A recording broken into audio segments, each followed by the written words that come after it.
Assalamualaikum students, I am Khurram Ikram. Welcome to all of you on my YouTube channel Effective English. Students, last time we had discussed about gerund and present participle. In the previous lecture, I had explained you how can you differentiate between present participle and gerund. In today's lecture, I will explain to you what is regular verb, what is irregular verb, and I will also explain you the transitive verb and intransitive verb. This lecture is very important for matric and intermediate students. The reason is that some of the MCQs come in the paper related to these verbs. So after watching this video, I think so the students will be able to give the right answer of these questions or to pick the right answer of these MCQs that appear in the paper. So let's start today's lecture without any further delay. So students, first of all I will tell you what is verb. सबसे पहले मैं आपके सामने रखता हूँ verb की definition. Verb क्या है? A word that describe some action, state, occurrence and forming the main part of predicate in the sentence.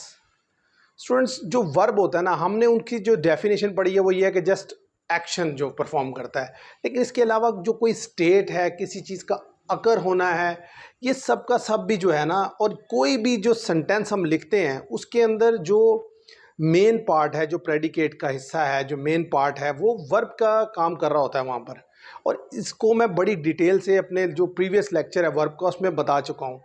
आज के लेक्चर में मैं जस्ट आपके सामने ये 4 जो वर्ब्स हैं इनको थोड़ा डिटेल से एक्सप्लेन करना चाहता हूँ, ताकि MCQs के टाइम पर स्टूडेंट्स जो हैं वो श्योर हों पिक करते हुए कि किसके लिए क्या राइट ऑप्शन बनता है और क्या जो है रॉन्ग ऑप्शन है रहेगा.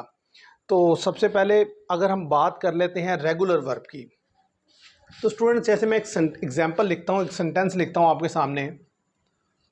आई विल प्ले क्रिकेट. ऐसे ही एक और सेंटेंस लिखता हूं. She goes to school. अब स्टूडेंट्स, अगर आप इन दोनों सेंटेंसेस को देखें तो जो फर्स्ट सेंटेंस है आई विल प्ले क्रिकेट, मैं क्रिकेट खेलूंगा, तो यानी कि इसमें अगर देखा जाए तो सब्जेक्ट क्या है? आई, मैं, और मैं क्या कर रहा हूं? खेल रहा हूं. प्ले, काम क्या हो रहा है? खेलने का. तो प्ले यहां पर क्या हो गया? आपका वर्ब. और क्या खेल रहा हूं? क्रिकेट. ये आपका हो गया ऑब्जेक्ट. अब स्टूडेंट्स, इसमें मैं आपको ये बताऊंगा कि रेगुलर वर्ब क्या होते हैं और इरेगुलर वर्ब क्या होते हैं. अब अगर आप प्ले को देखें, जो वर्ड प्ले है ये एक वर्ब है, और इसकी आप सेकंड और थर्ड फॉर्म अगर लिखें तो वो क्या है? प्ले वर्ब की जो पास्ट फॉर्म, यानी कि उसकी पास्ट फॉर्म है और पास्ट पार्टिसिपल फॉर्म है, वो क्या होती है? प्ले की प्लेड, प्लेड. तो स्टूडेंट्स, जो ये वर्ब प्ले है इसकी जो पास्ट फॉर्म है और पास्ट पार्टिसिपल फॉर्म है, दोनों किस पर एंड हो रही हैं? ईडी पर.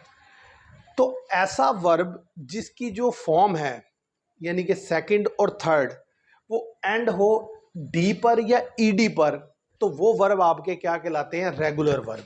इसलिए ये प्ले आपका क्या है? एक रेगुलर वर्ब है.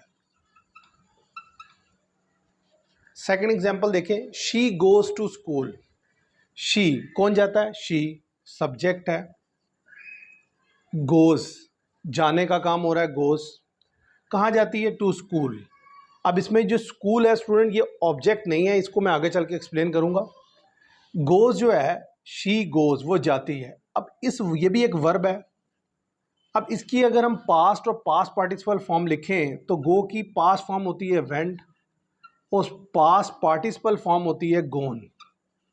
तो स्टूडेंट, ये जो वर्ब गो है इसकी पास्ट फॉर्म और पास्ट पार्टिसिपल फॉर्म ईडी पर और डी पर एंड नहीं हो रही, डिफरेंट है. तो लिहाजा ये जो वर्ब गो है आपका, ये क्या बनेगा? Irregular verb.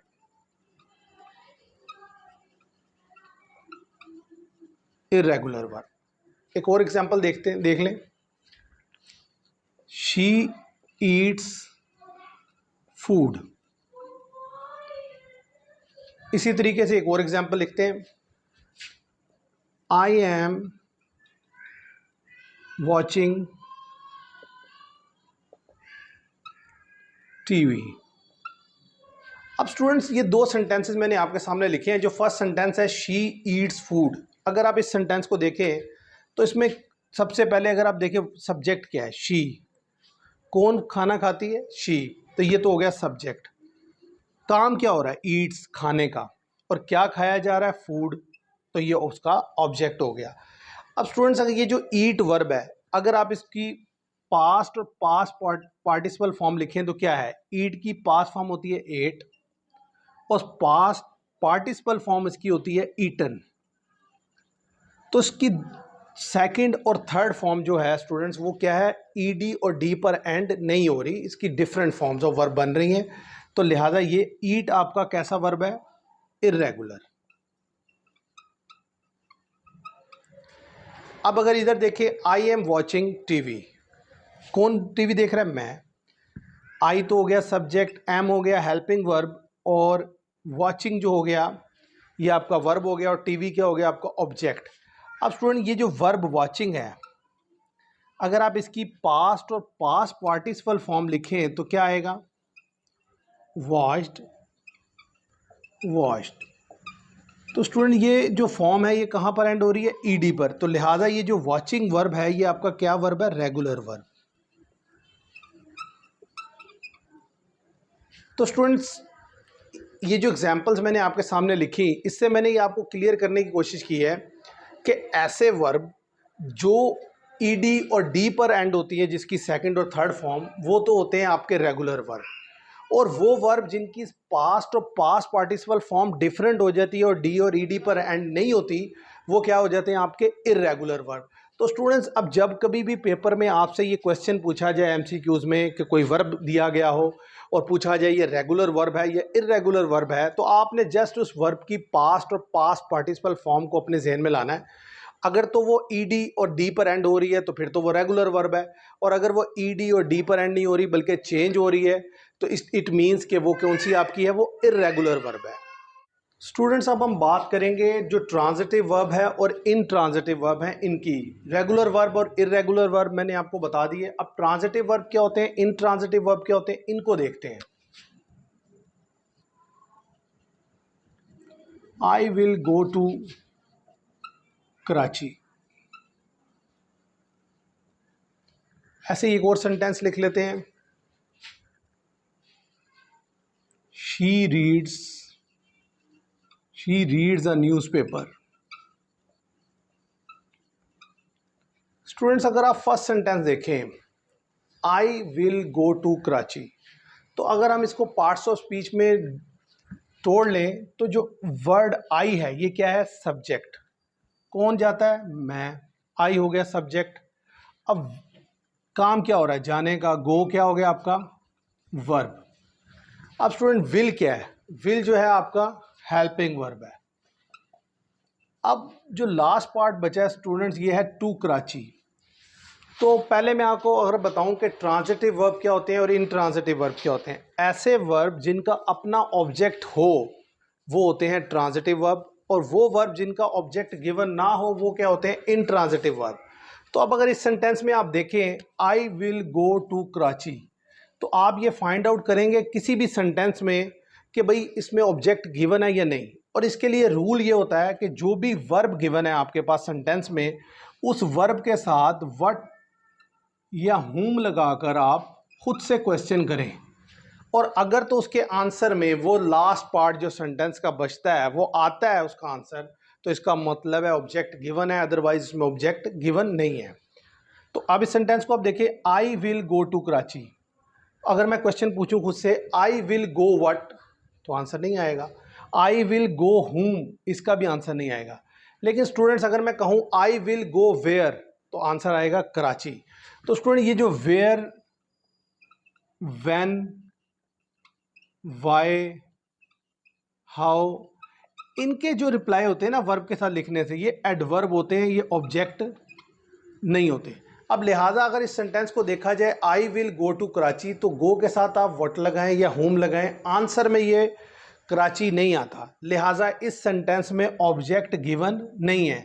तो जब ऑब्जेक्ट गिवन नहीं है स्टूडेंट्स, तो फिर ये ट्रांजिटिव वर्ब तो नहीं हो सकता। ट्रांजिटिव वर्ब का मैंने आपसे क्या बताया कि ट्रांजिटिव वर्ब वो वर्ब होते हैं जिनका अपना ऑब्जेक्ट होता है, और इनट्रांजिटिव वर्ब वो वर्ब होते हैं जिनका अपना ऑब्जेक्ट नहीं होता, यानी कि ऑब्जेक्ट गिवन नहीं होता। तो अब गो जो है इसका ऑब्जेक्ट नहीं है यहाँ पर, तो जब इसका ऑब्जेक्ट नहीं है तो लिहाजा ये कौन सा वर्ब हो गया आपका? इनट्रांजिटिव। ऐसे ही अगर इस सेंटेंस को देखें, शी रीड्स अ न्यूज़पेपर। अब सबसे पहले तो इसमें सब्जेक्ट देख लें। सब्जेक्ट क्या है? शी। क्या अब वो काम क्या कर रही है? रीड्स, पढ़ना। ये हो गया आपका वर्ब। अब इस रीड्स वर्ब के साथ आप व्हाट या होम लगाकर क्वेश्चन करें, शी रीड्स व्हाट, तो आंसर आता है अ न्यूज़पेपर। तो जब अ न्यूज़पेपर आंसर आ गया तो इट मीन्स कि इस वर्ब का ऑब्जेक्ट गिवन है। मैंने आपसे कहा वर्ब के साथ व्हाट या होम का अगर आंसर आ जाता है कर लिखने से, तो इसका मतलब है ऑब्जेक्ट गिवन है। अब जब ऑब्जेक्ट गिवन है तो इसका मतलब क्या हो गया स्टूडेंट्स की, जो रीड्स वर्ब है आपका, ये कौन सा वर्ब है? Transitive verb. तो स्टूडेंट इससे रेलिवेंट भी एमसीक्यूज आपको पेपर में आते हैं, जिसमें पूछा जाता है कि कोई वर्ब दिया गया जाता है और पूछा जाता है कि ये ट्रांजिटिव वर्ब है या इनट्रांजिटिव वर्ब है। अब मैं एक सेंटेंस लिखता हूँ और थोड़ी देर के लिए मैं पॉज लूँगा, आप फिर बताइएगा कि ये कौन सा है। खुद से सोचिएगा कि ये ट्रांजिटिव है, इनट्रांजिटिव है, रेगुलर है या इरेगुलर है। She laughs loudly.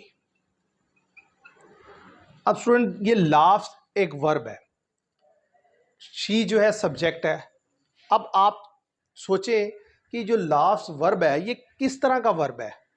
सबसे पहले तो आप ये से मैं फर्स्ट कैटेगरी में बात करते हैं, क्या ये रेगुलर वर्ब है या इरेगुलर वर्ब है। पहले तो आप ये सोचें, मैं थोड़ा टाइम देता हूं आपको 5 सेकंड। तो स्टूडेंट्स ये जो लाफ है, अगर इसकी हम पास्ट और पास्ट पार्टिसिपल फॉर्म देखें, वो क्या है? Laugh, laughed, laughed. इसका मतलब है इसकी जो पास्ट और पास्ट पार्टिसिपल फॉर्म है वो ईडी पर एंड हो रही है, तो लिहाजा ये लाफ आपका कौन सा वर्ब बन गया? Regular verb. यानी कि अगर पूछा जाए कि लाफ रेगुलर वर्ब है या इरेगुलर वर्ब है, तो आप कहेंगे रेगुलर वर्ब है। अब बात कर लेते हैं ट्रांजिटिव है या इनट्रांजिटिव है। तो ट्रांजिटिव और इनट्रांजिटिव के लिए मैंने आपको क्या कहा?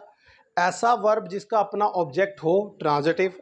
ऐसा वर्ब जिसका ऑब्जेक्ट गिवन ना हो, इनट्रांजिटिव। तो सबसे पहले ऑब्जेक्ट फाइंड आउट कर लेते हैं। ऑब्जेक्ट फाइंड आउट करने के लिए मैंने क्या तरीका बताया आपको? जो भी वर्ब होगा उसके साथ व्हाट या हुम लगाकर आपने क्वेश्चन करना है।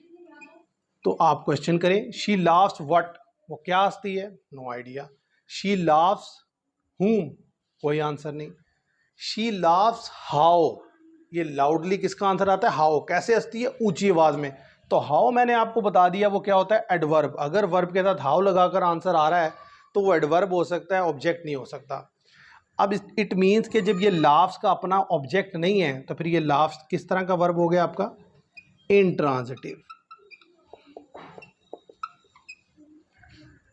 इसी तरीके से स्टूडेंट्स एक और सेंटेंस देखते हैं, ही स्पीक्स इंग्लिश फ्लुएंटली।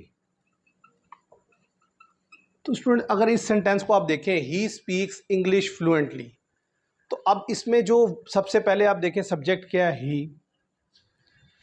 काम क्या हो रहा है? बोलने का। स्पीक्स वर्ब है। अब आप सबसे पहले देखें क्या ये रेगुलर वर्ब है या इरेगुलर वर्ब है।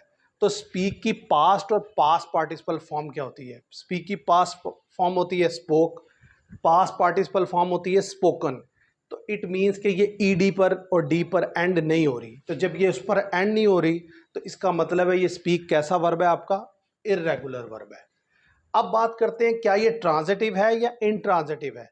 तो स्टूडेंट स्पीक्स के साथ व्हाट या हुम लगाकर क्वेश्चन करें खुद से, ही स्पीक्स व्हाट, वो क्या बोलती है? इंग्लिश। रिप्लाई आया, तो जब रिप्लाई आ गया इसका व्हाट लगाकर, तो इट मीन्स कि ये आपका कैसा वर्ब है? स्पीक्स। जब ऑब्जेक्ट गिवन है तो ये एक ट्रांजिटिव वर्ब है।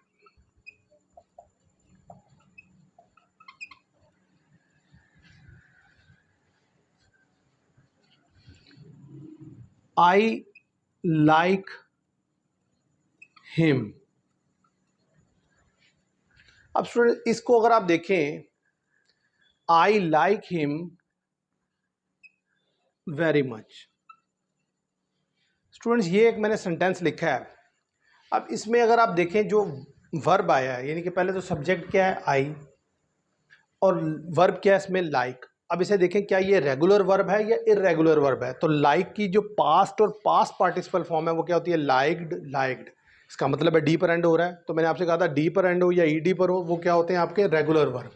तो लाइक कैसा वर्ब है, रेगुलर वर्ब। अब देखना है क्या लाइक जो है यहाँ पर ट्रांजिटिव वर्ब है या इंट्रांजिटिव वर्ब है। आई लाइक, लाइक के साथ लगाएं वट का रिप्लाई नहीं आता। आई लाइक वट, मैं क्या लाइक करता हूँ। आई लाइक हुम, तो हुम का रिप्लाई आएगा हिम। तो इसका मतलब है ऑब्जेक्ट गिवन है। जब ऑब्जेक्ट गिवन है तो लाइक यहाँ पर कैसा वर्ब हो गया आपका, ट्रांजिटिव वर्ब। तो स्टूडेंट्स कहने की बात यह है कि ऐसे वर्ब के जिनकी पास्ट और पास्ट पार्टिसिपल फॉर्म डी या ईडी पर एंड हो वो तो होते हैं रेगुलर, और जिनकी पास्ट और पास्ट पार्टिसिपल फॉर्म डिफरेंट हो जाती है, डी और ईडी पर एंड नहीं होती, वो होते हैं इरेगुलर वर्ब। ऐसे वर्ब जिनका अपना ऑब्जेक्ट होता है वो होते हैं ट्रांजिटिव वर्ब, और ऐसे वर्ब जिनका अपना ऑब्जेक्ट नहीं होता वो होते हैं इंट्रांजिटिव वर्ब। और फाइंड आउट कैसे करना है कि क्या ऑब्जेक्ट गिवन है या नहीं, तो वो मैंने आपको बता दिया है कि वर्ब के साथ वट या हुम लगाकर खुद से क्वेश्चन करेंगे, तो जो आंसर आएगा, अगर आंसर आ जाता है तो फिर तो वो हो जाएगा ट्रांजिटिव वर्ब, अगर नहीं आएगा तो वो इंट्रांजिटिव वर्ब है। और ये भी बताया साथ ही साथ कि वेयर व्हेन, और इसमें मैंने ये व्हेन 2 दफ़ा लिख दिया है, वेयर व्हेन वाई हाउ, ये जो वर्ड्स हैं इनका जब भी वर्ब के साथ लगाकर आंसर आएगा तो वो एडवर्ब होगा, ऑब्जेक्ट नहीं होगा। तो स्टूडेंट्स मैं उम्मीद करता हूँ ये लेक्चर आपको पसंद आया होगा। अगर आपको मेरा ये लेक्चर पसंद आया हो तो मेरी वीडियो को लाइक कीजिएगा, शेयर कीजिएगा और चैनल को सब्सक्राइब कीजिएगा। Thank you very much.